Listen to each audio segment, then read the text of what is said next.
Okay, here's installment 3. And this is all going to be about Victoria, Mexico, Los Troncones, Parque Ecologico. A night in the hotel at Hampton Inn, the folks there said, well, if you want green, if you want beauty, go out to this park, which they greatly underestimate. They all call it pretty. It's spectacular. It's got the green, not quite as green as the Appalachian Mountains, but awful green by Southwest standards. And it's a western mountain range. 2 mountain ranges run north to south through Mexico.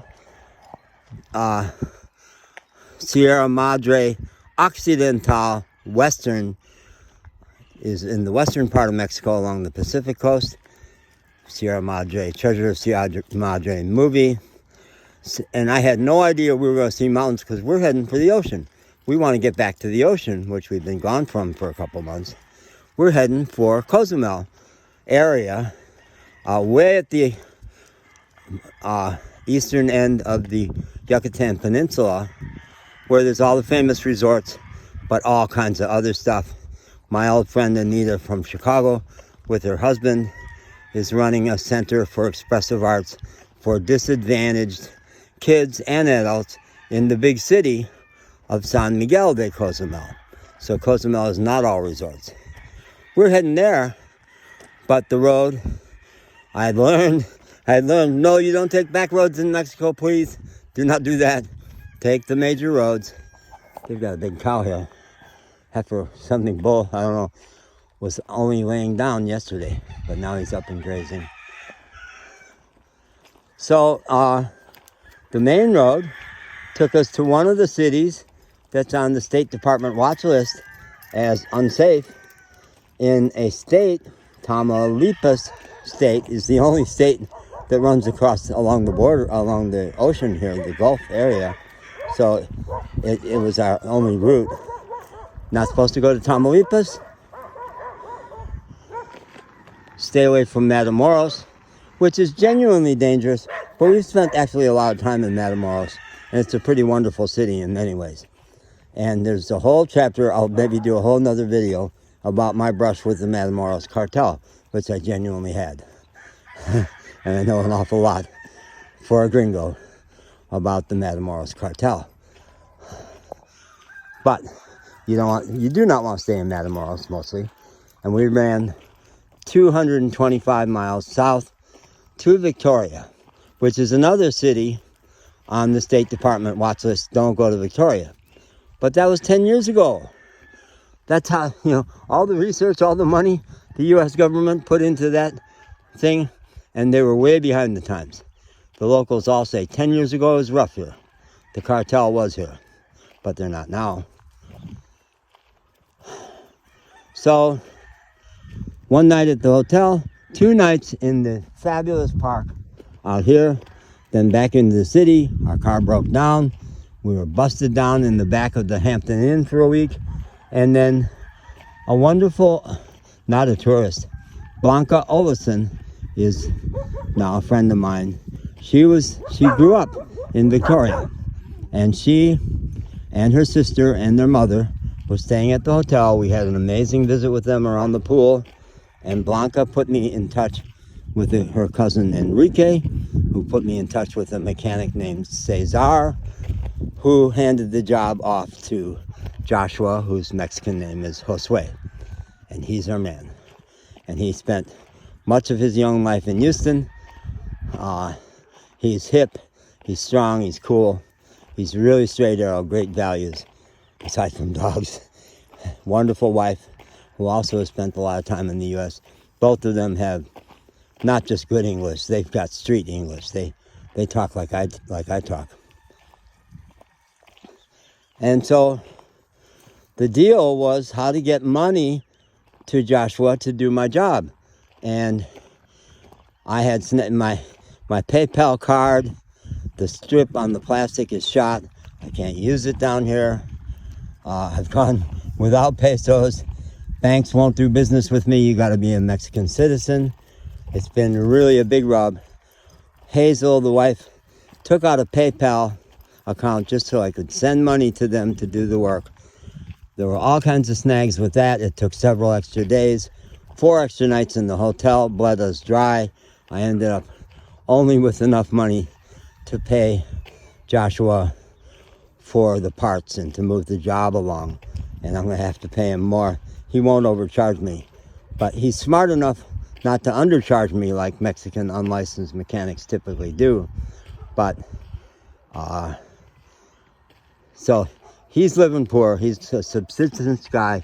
He relies job to job. He doesn't get a Social Security check at 35. I think he told me this morning he's 35.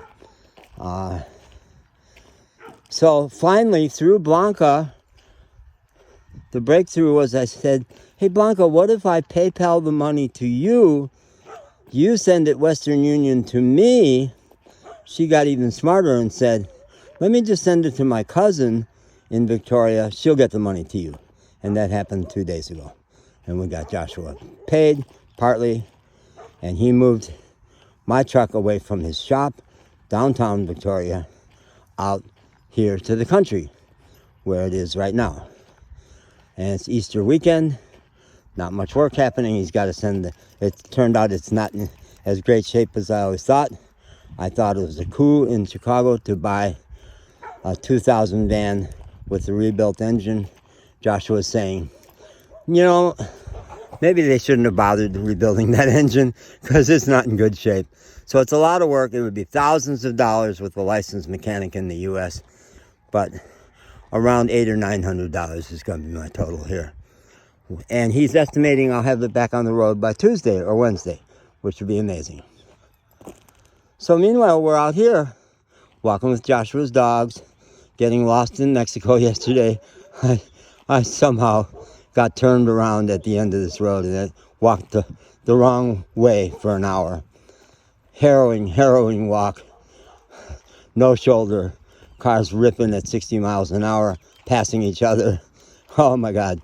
And I had 2 dogs. I had my Magic there and Lily, who I think is up ahead.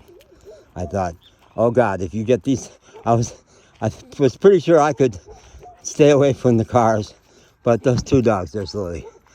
I said, if you get these 2 dogs back safe, I promise to go to Sunday services on Easter and wear my Easter bonnet. Which is a reference they do not get in Mexico. And my language skills have not improved anywhere near enough. I'm kind of fluent within my range, but pitiful vocabulary. And it's been a pretty challenging time down here. I've been spectacularly happy being in Mexico. My dream is coming true.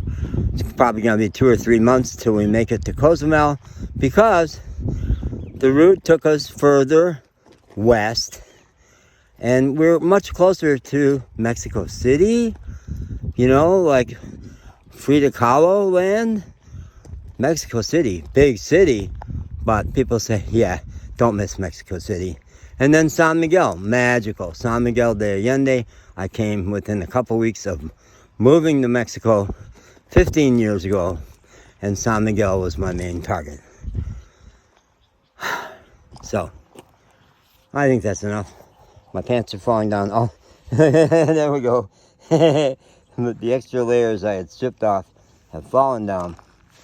And I think that's a good signal to stop talking and just pay attention to the walk. Also, this is where we got lost yesterday, so don't do that today. Okay, folks, get my hand off the camera. This guy doesn't have a name. Have to give him a name, maybe. Okay, here we are in Mexico. Thank you, everybody. Everybody who hung in for 3. Did that turn out to be 3 10-minute videos? Well, bless your hearts if you put up with all that. Now you're totally oriented, and I have not in any way, shape, or form talked about my inner life. I've just been charting our itinerary. So the inner life is numinous. It's beyond words. That which shall not be spoken. And it's all over my other videos. Los Troncones, if you go to my 9 or 10 videos, they're all on YouTube from Los Troncones. You get a good glimpse of my inner life. All right, bye.